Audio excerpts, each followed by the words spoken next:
بینندگان بسیار ارزشمند و گرامی، اینجا یکی دیگر از روایت های تاریخی کعبه مشرفه از خانه خدا هست و این کوهی که ما کنارش ایستادیم نزدیک به چند کیلومتری خانه کعبه هست و این کوه قبلا به نام کوه حرا بوده، به نام حرا است و الان این نامش کوه نور هست، جبل نوره. و قبل از نبوت که دنیا را تاریکی گرفته بود و دنیا در یک تاریکی مطلق فرو رفته بود و حضرت رسول صلی الله علیه و سلم هم عمرش نزدیک در حول هوش 40 سال رسید و آن حضرت صلی الله علیه و سلم از این وضعیت جهان و وضعیت مردم مکه و وضعیت این حجاز و کل جهان آن حضرت صلی الله علیه و سلم دلتنگ بودند که دنیا از ظلم و جور پر بود، دنیا از تاریکی و شرک به تاریکی فرو رفته بود و انسانیت از مسیر اصلی عدول کرده بود. ظلم و اجحاف و گردن بگیری و قتل و غارت و کشتار و بیرحمی دنیا را فرا گرفته بود و آن حضرت صلی الله علیه و سلم تاب نیاوردن، تحمل نتوانستن در شهر مکه بکنن این وضعیت را دیدن و از یک طرف این آن حضرت پریشان کرده.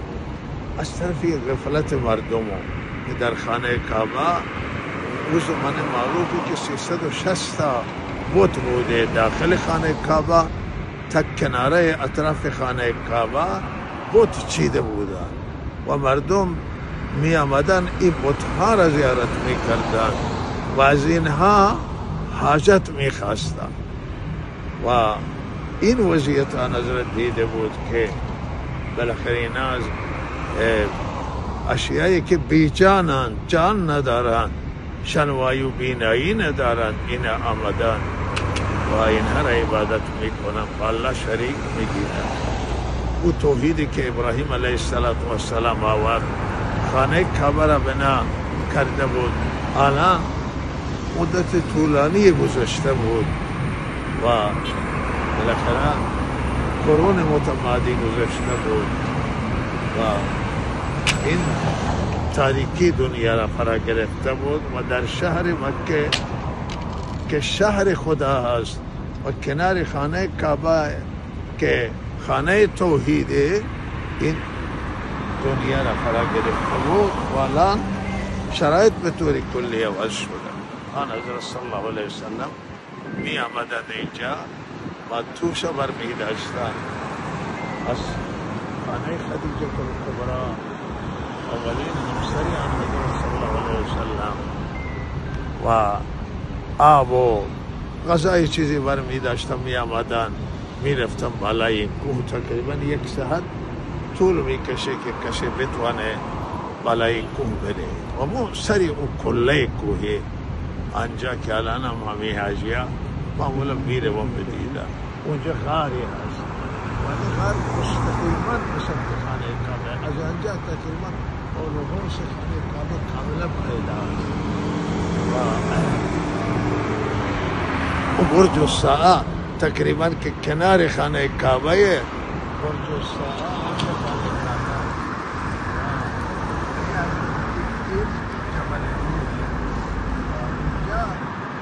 به هر آخری یکی از ارتفاعات اینجا مکه است. بالای این سر این کوه غاری موجود هست و آن حضرت به این غار می رفتن و می نشستند اینجا، بر سر سنگها می خوابیدند و آنجا الله را یاد می کردند به تنهایی.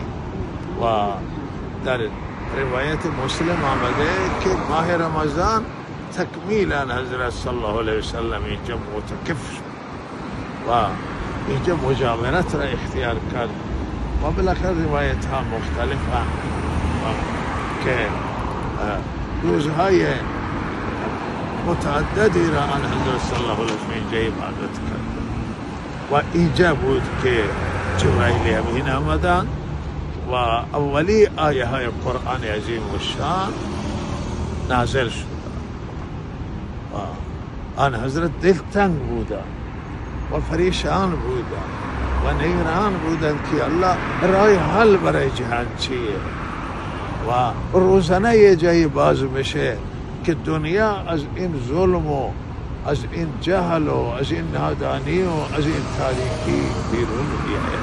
حق زنان ضایع بود و زن را هیچ حقی نمیدادند، حتی میراث نمیدادند، حتی زنان نقشه در ازدواج خود نداشتند در سرنوشت خود. حق ضعیف ضایع بود و حق کسی که توانایی نداشت ضایع بود، ظلم بود و لذا در چنان شرایطی آن حضرت صلی الله علیه وسلم اینجا آمدند و الله را بندگی کردند، الله را یاد کردند و عبادت کردند و بعد میگه ای بر طریق دین ابراهیم، بقایای دین ابراهیم، آنچه که دین ابراهیم باقی ماند و لحظه اینجا جبرائیل امین آمدند و روایت ها اینطور نشان میده، بعض روایت ها که همه بین غروب، نزدیک غروب بود، آن حضرت توی صحن قرار بودی که فرشته آمد و فرشته به شکل انسان آمد و اینجا که آمد آن حضرت فرمود تا رسید گفت که بخوان. آن حضرت فرمود من نمیتونم بخوانم. فرشته را دید حیران شد که الله این سری این کو، این مرد آمده اینجا و چه میخواد؟ گفت که بخوان. گفت که من نمیتونم بخوانم. حالا چه بخوانم؟ من نمیشیم چه بخوانم؟ آن حضرت جبرائیل امین آن حضرت را به سینه خود گرفت، سینه حضرت را به سینه خود چسباند و فشار داد و ویل کرد. گفت بخوان. گفت که نمیتونم بخوانم. بار سوم بعد گرفت به سینه و بار دوم فشار داد و بخوان. بعد بار سوم گرفت و وقتی که ویل کرد گفت آن حضرت میگه چنان فشار منم میداد که جان من میخواست خارج بشه. بعد گفت بخوان، اقرأ بسم ربک، بخوان به نام الله تعالی، به استعانت نام الله، به کمک نام الله تعالی، از نام الله مدد بگیر و بخوان. و این قرآن نازل شد چند آیه از سوره علق. اقرأ بسم ربک الذی خلق، خلق الانسان من علق، اقرأ وربک الاکرم الذی علم بالقلم علم الانسان ما لم یعلم. خلاصه این آیات این بود که الله فرمود که بخوان که الله وقت خواندن تنها راه نجات، ای بنده من تنها راه نجات با خواندن هست، با دانش، با علم و بخوان که الله وقت خواندن آمده. الله میخواد دریای علوم را به سینه تو جاری بکنه و از زبان تو برای مردم علم را منتشر بکنه.